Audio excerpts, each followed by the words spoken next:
வணக்கம். இன்றைக்கி நம்ம கிச்சனில் என்ன பார்க்க போகிறோம் அப்படின்னு பார்த்தீங்கன்னா, ரொம்ப ஒரு டிஃப்ரெண்ட் அண்ட் சூப்பரான ஒரு ரெசிபி முகல் பிரியாணி எப்படி செய்கிறது அப்படின்னு சொல்லிட்டு தான் பார்க்க போகிறோம்.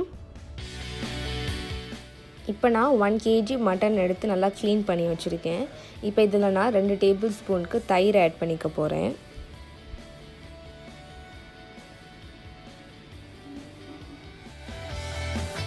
இப்போது கறிக்கு தேவையான அளவு உப்பு ஆட் பண்ணிக்கோங்க. ஆட் பண்ணிவிட்டு இப்போ நம்ம மசாலா எல்லாத்தையுமே ஆட் பண்ணிடலாம். 1 டீஸ்பூன் கரம் மசாலா தூள், அடுத்து 1.5 டீஸ்பூன் மல்லித்தூள், அடுத்து 1 டீஸ்பூன் சீரகத்தூள்,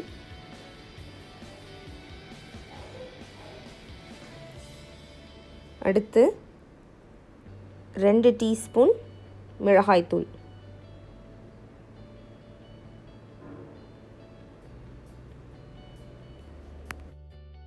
இப்போ இது எல்லாத்தையுமே நல்லா மிக்ஸ் பண்ணிவிட்டு இப்போ இதை நம்ம ஒரு 15 மினிட்ஸ் ஊற வச்சிடலாம்.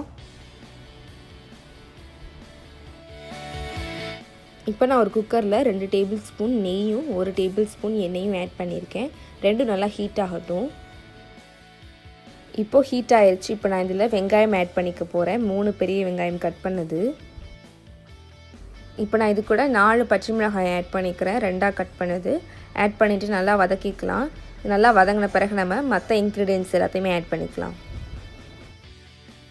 இப்போது வெங்காயம் நல்லா வதங்கிருச்சு. இப்போ நம்ம இது கூட 2 டேபிள் ஸ்பூன் இஞ்சி பூண்டு விழுது ஆட் பண்ணிக்கலாம். ஆட் பண்ணிவிட்டு இஞ்சி பூண்டு வாசனை போகிற வரைக்கும் நல்லா வதக்கிக்கோங்க.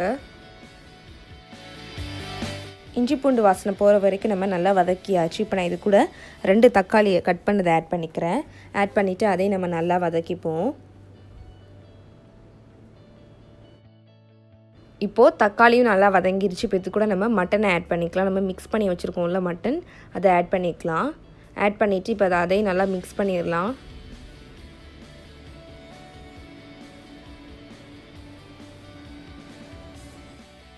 இப்போ நம்ம இந்த மசாலாவை கழுவி கொஞ்சம் தண்ணீர் ஆட் பண்ணிக்கலாம்.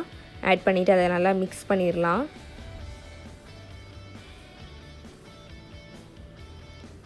மிக்ஸ் பண்ணிவிட்டு இதை நம்ம இப்போ 5 to 6 விசில் வச்சுக்கலாம். இப்போ நம்ம இதை 5 விசிலுக்கு வச்சிடலாம். இப்போது மட்டன் இன்னொரு அடுப்பில் வெந்துட்டுருக்கு. அதுக்காட்டி நம்ம இன்னொன்று ப்ரிப்பேர் பண்ணிடலாம். ஸோ இப்போ ஒரு குக்கரில் நான் 2 ஸ்பூன் நெய் ஆட் பண்ணியிருக்கேன். அது கூட கொஞ்சம் மிளகு, 4 கிராம்பு, 4 பட்டை, 4 to 5 ஏலக்காய், 10 முந்திரி, 10 திராட்சை. ஸோ இது எல்லாமே இப்போ நல்லா பொரியட்டும். இப்போ நான் இது கூட பாஸ்மதி ரைஸ் ஆட் பண்ணிக்கிறேன். நான் 1 கப் பாஸ்மதி ரைஸ் எடுத்து தண்ணியில் 20 மினிட்ஸ் ஊற வச்சுருந்தேன். தண்ணியை வடிச்சிட்டு நம்ம அரிசி ஆட் பண்ணிடலாம். இப்போ நம்ம இதை 2 மினிட்ஸ் அடுப்புலேயே வறுத்துக்கலாம். வறுத்துட்டு அதுக்கப்புறம் நம்ம எப்படி செய்கிறதுன்னு பார்க்கலாம். நீங்கள் மிக்ஸ் பண்ணையில் அரிசியை உடச்சிடாமல் மிக்ஸ் பண்ணுங்கள். இப்போ நம்ம தண்ணீர் ஆட் பண்ணிக்கலாம்.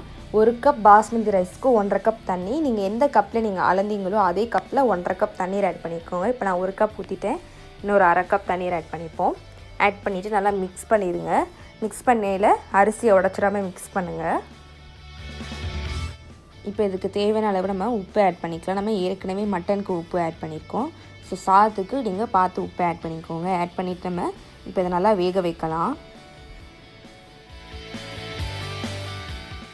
இப்போ சாதம் இன்னும் வேகணும். ஆனால் அரை வேக்காடாக இருக்கையிலே நம்ம பண்ணி வச்சுருக்கோம்ல மட்டன், 5 விசில் வந்த பிறகு நம்ம இப்போ இதில் ஆட் பண்ணிக்கலாம். நல்லா சமப்படுத்திட்டு இப்போ இதில் நம்ம ஆட் பண்ணிடலாம்.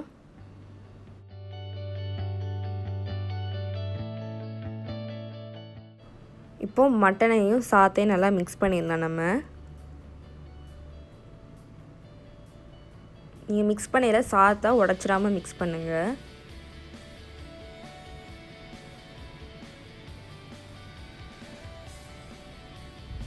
இப்போ நம்ம மேலே புதினா ஆட் பண்ணிக்கலாம். புதினா கொத்தமல்லி ரெண்டுமே ஆட் பண்ணிக்கலாம். கையளவு புதினா கொத்தமல்லி ஆட் பண்ணிவிட்டு அதையும் நல்லா மிக்ஸ் பண்ணிடுங்க.